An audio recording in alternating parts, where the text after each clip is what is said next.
श्री शिवाय नमस्तुभ्यम। शिवजी और भस्मासुर की कथा।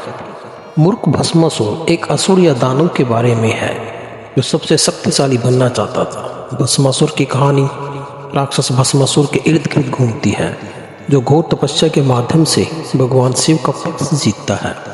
उसकी इच्छा भगवान शिव द्वारा पूरी की जाती है और भस्मासुर उस शक्ति का दुरुपयोग करता है जो उसे भगवान शिव द्वारा प्रदान की गई थी। कहानी में दिखाया गया है कि भगवान शिव को उनके मित्र विष्णु ने कैसे बचाया। भस्मासुर की कहानी। एक समय की बात है, भस्मासुर नाम का एक असुर रहता था। भस्मासुर सबसे शक्तिशाली असुर बनना चाहता था। वह अन्य असुरों की तुलना में महान शक्ति प्राप्त करना चाहता था। भस्मासुर ने भगवान शिव को जीतने के लिए घोर तपस्या करने का फैसला किया। उसने सोचा कि एक बार जब वह भगवान शिव की कृपा प्राप्त कर लेगा तो वह भगवान शिव से अपनी इच्छा पूरी कर लेगा और सबसे शक्तिशाली असुर बन जाएगा। भस्मासुर की प्रार्थना। भस्मासुर ने बहुत देर तक प्रार्थना की। वह साधना में लीन थे। भगवान शिव ने कैलाश में भस्मासुर की प्रार्थना सुनी। ध्यान की शक्ति का उपयोग करते हुए भगवान शिव को पता चला कि यह भस्मासुर ही था जो प्रार्थना कर रहा था। चाहे वे देवता हो या असुर, भगवान शिव ने अपने भक्तों में कभी अंतर नहीं किया। वह अपने सच्चे भक्तों के सामने प्रकट हुए। भगवान शिव भस्मासुर की प्रार्थना से संतुष्ट और प्रसन्न हुए और वे उसके सामने प्रकट हुए।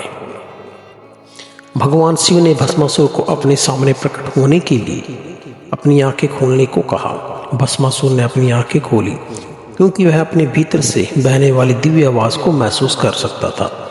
असुर ने अपने सामने भगवान शिव को देखा या भगवान शिव के चरणों में गिर पड़ा। वह बहुत खुश था क्योंकि भस्मासुर की प्रार्थना से आखिरकार शिव प्रसन्न हो गए। भस्मासुर का वरदान। भगवान शिव भस्मासुर पर मुस्कुराए। उन्होंने भस्मासुर से पूछा, तुम भस्मासुर के लिए क्या चाहते हो? भस्मासुर ने उत्तर दिया, भगवान शिव, मैं अमर होना चाहता हूँ। शिव ने भस्मासुर की इच्छा को यह कहते हुए अस्वीकार कर दिया कि यह प्रकृति के नियमों के विरुद्ध है। उन्होंने भस्मासुर से कहा कि जो भी व्यक्ति पैदा हुआ है उसे एक दिन मरना अवश्य है। भस्मासुर बहुत दुखी हो गया। वह चाहता था कि भगवान शिव उसे अमर और अजय बनाए। जब उन्होंने भगवान शिव की ओर देखा तो उन्होंने महसूस किया कि कोई भी याचना भगवान शिव के मन को नहीं बदल सकती।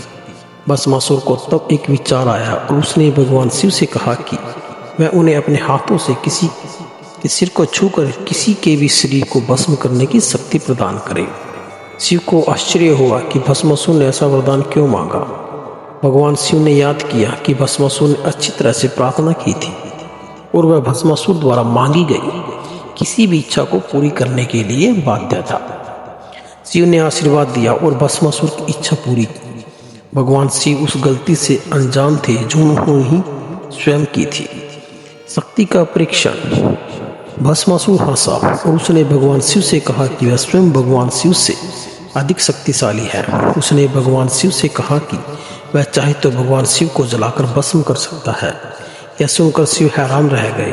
भस्मासुर ने भगवान शिव से कहा कि वह उस पर अपनी शक्ति का परीक्षण करना चाहता है। उन्होंने शिव से कहा कि वह अपनी शक्ति का परीक्षण करने के लिए भगवान शिव पर अपना हाथ रखेंगे। भस्मासुर के अपनी ओर आते ही शिव दौड़ने लगे। शिव ने यह भी महसूस किया कि वे अपने शब्दों को वापस नहीं ले सकते। यदि वह असुर को अपने सिर को छूने की अनुमति देता है तो शिव भस्म हो जाते हैं। यह पूरी नियति को बदल देगा क्योंकि ऐसा नहीं होना चाहिए था। भगवान शिव एक ही काम कर सकते थे, वह था भस्मासुर से दूर भागना। भगवान शिव दौड़ने लगे और भस्मासुर ने हाथ फैलाकर उनका पीछा किया। भगवान विष्णु से मदद। शिव ने भगवान विष्णु से प्रार्थना की जो उनकी मदद करने के लिए संरक्षक भगवान थे। भगवान भस्मासुर जंगल के अंदर उसका पीछा करने वाले था, लेकिन वह रुक गया। उसने देखा कि सामने एक बहुत ही सुंदर स्त्री खड़ी है। वह स्त्री इतनी रूपवती थी कि भस्मासुर एक क्षण के लिए भी भूल गया कि वह कौन है। उसने महिला को घूर कर देखा। उसने महिला से पूछा, तुम कौन हो? महिला ने भस्मासुर पर भौहें चढ़ाई और उससे कहा, आप किसी के घर नहीं जाते हैं, उनसे पूछते हैं कि वह कौन है। उसने भस्मासुर से कहा कि उसे बताना होगा कि वह कौन है। उसने महिला से कहा कि वह भस्मासुर है। महिला ने भस्मासुर से कहा, भस्मासुर, अगर तुम मेरा नाम पूछ सकते हो। भस्मासुर ने सुंदर स्त्री से पूछा कि वह कौन है। सुंदर स्त्री ने तुरंत उत्तर दिया कि वह मोहिनी थी। फिर उसने मोहिनी से उसे शादी करने के लिए कहा। मोहिनी हंसी और चली गई। भस्मासुर ने मोहिनी का पीछा किया और धीरे धीरे अपने बारे में सब कुछ पूछा। मोहिनी ने कहा कि वह अपने माता पिता के साथ जंगल में रहती थी। वह अपने घर में पूजा के लिए कुछ फूल लेने के लिए जंगल में आई थी। भस्मासुर ने मोहिनी से कहा कि अगर वह उससे शादी करेगी तो वह हमेशा उसका ख्याल रखेगा और उसे खुश रखेगा।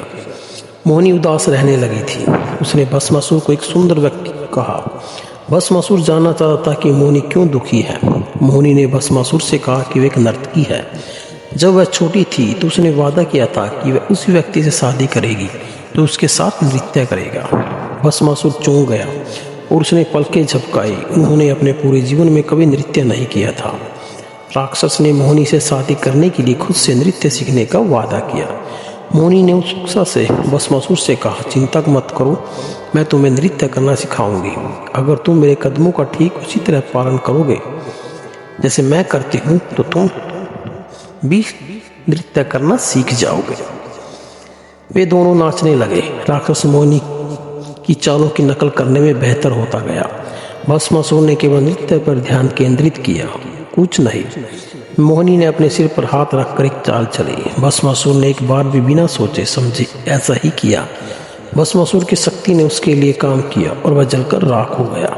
जब मोहिनी भस्मासुर की राख को देख रही थी तभी शिव उनके सामने प्रकट हो गए। उन्होंने मोहिनी को धन्यवाद दिया और उसे जवाब दिया, आपका स्वागत है। किसी की इच्छा पूरी करने के लिए पहले 2 बार सोचे। वह गायब हो गई और विष्णु उसके स्थान पर खड़े हो गए। भगवान शिव ने भगवान विष्णु को उनकी मदद करने और भस्मासुर से बचाने के लिए धन्यवाद दिया। तो जानकारी कैसी लगी दोस्तों? प्लीज़ मेरे चैनल को लाइक, शेयर, सब्सक्राइब जरूर कीजिए। आपका बहुत बहुत धन्यवाद। श्री शिवाय नमस्तुभ्यम।